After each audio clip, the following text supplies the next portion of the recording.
Секоја среда и петок штипските пензионери ќе протестираат бидејќи не се задоволни од заклучоците на владината работна група.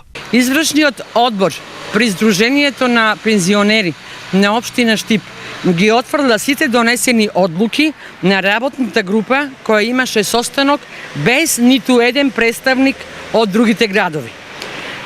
Сега во среда од 10 до 11 часот масовно излегување и информирање на досегашните активности на иницијативниот одбор, а исто така излегување ќе има и од 10 до 11 часот на плоштадот Слобода во петок. Паралелно, Арсовска денеска ги повика пензионерите да пријават учество на големиот пензионерски протест кој е планиран за 20 овој месец во Скопје. А воедно и да се запишеме на списокот за одење во Скопје на 20 септември, среда.